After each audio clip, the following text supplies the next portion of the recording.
जय शिव गोरक्ष। प्रिय श्रोताओं, आप सुन रहे हैं वाल्मीकि रामायण और आज आप सुनेंगे वाल्मीकि रामायण का भाग 161 तथा उत्तरकांड का भाग 25।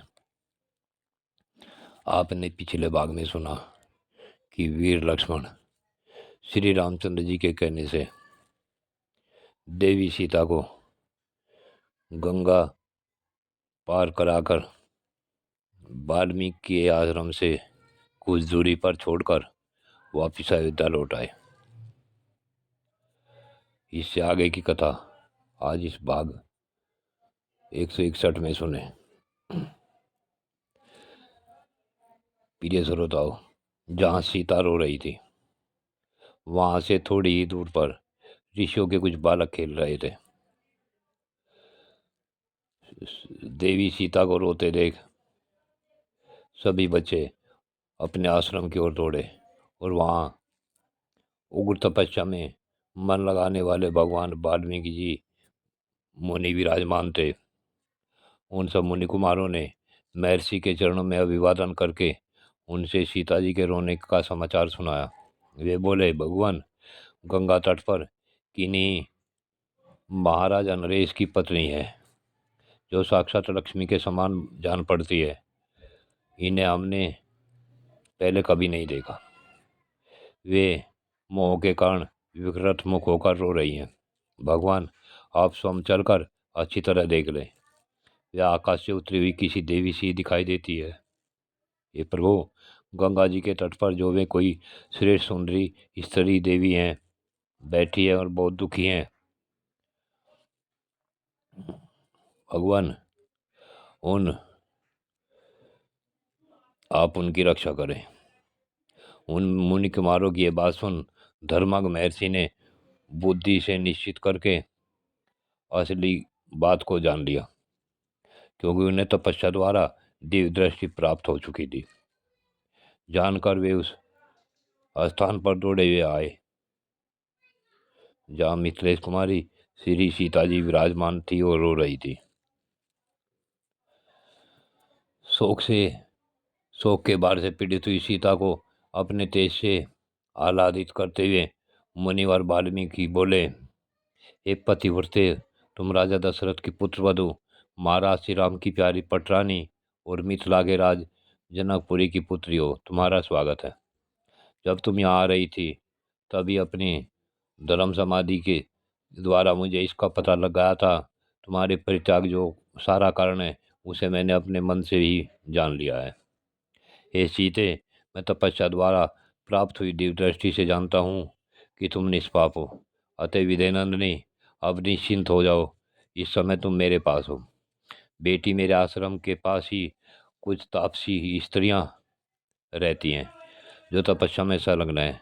वे अपनी बच्ची के समान सदा तुम्हारा पालन करेंगे। यह मेरा दिया हुआ अर्ध ग्रहण करो और निश्चिंत हो एवं निर्भय हो जाओ। अपने ही घर में आ गई हो ऐसा जानकर विषाद न करो। महर्षि का याद अद्भुत वचन सुनकर सीता जी ने उनके चरणों में मस्तक झुकाकर प्रणाम किया और हाथ जोड़कर कहा, जो आज्ञा। तब मुनि आगे आगे चले और देवी सीता हाथ जोड़े उनके पीछे पीछे बोली। विदयनंदिनी के साथ महर्षि के को आता देख मुनि पत्नियां उनके पास आई और वहीं बड़ी प्रसन्नता के साथ इस प्रकार बोली, हे मुनि श्रेष्ठ, आपका स्वागत है। बहुत दिनों के बाद यहाँ आपका शुभागमन हुआ है। हम सभी आपको अभिवादन करती हैं। बताइए, हम आपकी क्या सेवा करें। उनका यह वचन सुन वाल्मीकि जी बोले, यह देवी राजा दशरथ की पुत्र वधु और जनक की पुत्री है। निष्पाप होने पर भी पति ने इनका परित्याग कर दिया है।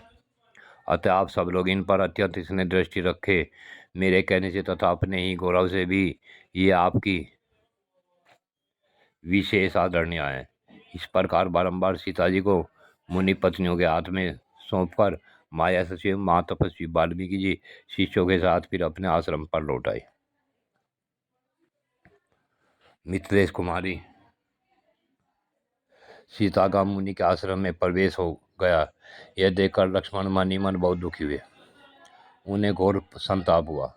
उस समय महातेजस्वी लक्ष्मण मंत्रणा में सहायता देने वाले साथी सुमंत्र से बोले, पहले श्री रामचंद्र जी को पिता के कहने से 14 वर्षों तक विशाल एवं निर्जन दंडकारण्य में रहना पड़ा है। अब उससे भी बढ़कर दुख की बात यह है कि उन्हें सीता जी को निर्वासित करना पड़ा। परंतु पूर्ववासियों की बात सुनकर ऐसा कर बैठना मुझे अत्यंत निर्दयतापूर्ण कर्म जान पड़ता है। लक्ष्मण की बात सुन अनेक प्रकार की बातों को सुनकर बुद्धिमान सुमंत्र ने श्रद्धापूर्वक ये वचन कहे, हे सुमित्रानंदन, मिथिलेश कुमारी सीता के विषय में आपको संतप्त नहीं होना चाहिए। लक्ष्मण, यह बात ब्राह्मणों ने आपके पिताजी के सामने ही जान ली थी। उन दिनों दुर्वासा ऋषि जी ने कहा था कि श्री राम निश्चय ही अधिक दुख उठाएंगे। आप प्राय उनका शोक छिन जाएगा। माँ बाबू श्री राम को शीघ्र ही अपने प्रियजनों से विशेष योग प्राप्त होगा। सुमित्रा कुमार, धर्मात्मा महापुरुष श्री राम दीर्घ काल बीतते बीतते तुमको, मिथिलेश कुमारी को तथा भरत और शत्रुघ्न को भी त्याग देंगे। दुर्वासा ने जो बात कही थी उसे महाराज दशरथ ने तुमसे, शत्रुघ्न से और भरत से भी कहने की बात ही मनाही कर दी थी। हे नरश्रेष्ठ, दुर्वासा मुनि ने बहुत बड़े जन समुदाय के समीप मेरे समक्ष तथा महर्षि वशिष्ठ के निकट ये बात कही थी। दुर्वासा मुनि की यह बात सुनकर पुरुष परवर दशरथ ने मुझसे कहा था कि सूत, तुम्हें दूसरे लोगों के सामने इस तरह की बात नहीं कहनी चाहिए। हे सोम, उन लोकपालक दशरथ के उन वाक्य को मैं झूठा न करूं, यह मेरा संकल्प है। इसके लिए मैं सदा सावधान रहता हूँ। हे सोम रघुनंदन, यद्यपि यह बात मुझे आपके सामने सर्वथा नहीं करनी चाहिए, तथापि यदि आपके मन में यह सुनने के लिए उत्सुकता हो तो सुनिए। हे लक्ष्मण, पहले की बात है, अत्रि के पुत्र महामुनि दुर्वासा वशिष्ठ जी के पवित्र आश्रम पर रहकर वर्षा के 4 महीने बिता रहे थे। एक दिन आपके माँ तेजस्वी और मान यशस्वी पिता उस आश्रम पर अपने पुरोहित महात्मा वशिष्ठ जी का दर्शन करने के लिए स्वयं ही वहाँ गए। वहाँ उन्होंने वशिष्ठ जी के वाम बाग में बैठे हुए एक महामुनि को देखा, जो अपने तेज से मानो सूर्य के समान दीप्तिमान हो रहे थे। तब राजा ने उन दोनों तापस शिरोमणि महर्षियों को विनयपूर्वक अभिवादन किया। वहाँ बैठे महर्षियों को दोपहर के समय तरह तरह की अत्यंत मधुर कथाएं सुनी। उसके बाद किसी कथा के प्रसंग में महाराज के ने हाथ जोड़कर अत्रि के तपोधन पुत्र महात्मा दुर्वासा जी से विनयपूर्वक पूछा, भगवान, मेरा वंश कितने समय तक चलेगा? मेरे राम की कितनी आयु होगी तथा अन्य सब पुत्रों की भी आयु कितनी होगी? श्री राम के जो पुत्र होंगे उनकी आयु कितनी होगी? भगवान, आप इच्छानुसार मेरे यश की स्थिति बताइए। राजा दशरथ का यह वचन सुनकर माँ तेजस्वी दुर्वासा मुनि ने कहा, राजन सुनिए, प्राचीन काल की बात है। एक बार देवासुर संग्राम में देवताओं से पीड़ित हुए दैत्यों ने महर्षि भृगु की पत्नी की शरण ली। भृगु पत्नी ने उस समय दैत्यों को अभय दिया और वे उनके आश्रम पर निर्भय होकर रहने लगे। भृगु पत्नी ने दैत्यों को आश्रय दिया है, यह देखकर कुपित हुए देवर्षि भगवान विष्णु ने तीखी धार वाले चक्र से उसका सिर काट दिया।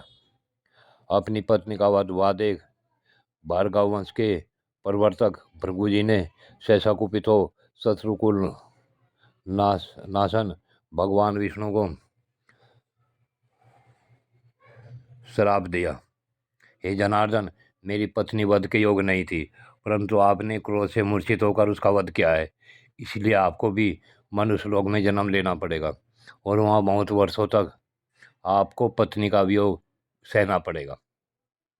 परंतु इस प्रकार शाप देकर उनके चित्त में बड़ा ही पश्चाताप हुआ।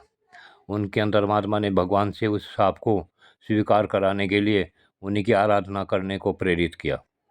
इस तरह शाप की विफलता के भय से पीड़ित हुए भृगु ने तपस्या द्वारा भगवान विष्णु की आराधना की। तपस्या द्वारा उनकी आराधना करने पर भगवान विष्णु ने बहुत संतुष्ट होकर कहा, मेरे से संपूर्ण जगत का प्रिय करने के लिए मैं उस श्राप को ग्रहण कर लूँगा।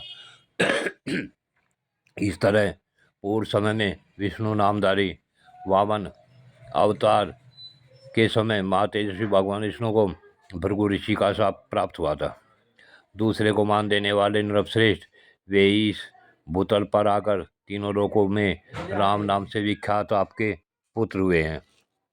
भृगु के हिसाब से होने वाला पत्नी विशेष रूप जो महान फल है वह उन्हें अवश्य प्राप्त होगा।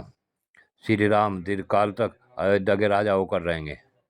उनके अनुयायी भी बहुत सुखी और धन संपदा से संपन्न होंगे।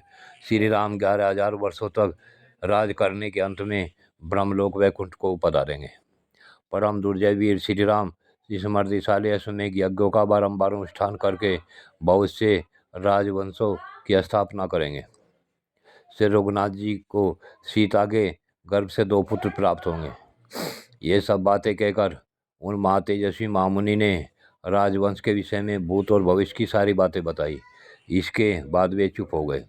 उन दुर्वासा मुनि के चुप हो जाने पर महाराज दशरथ भी दोनों महात्माओं को प्रणाम करके फिर अपने उत्तम नगर में लौट आए।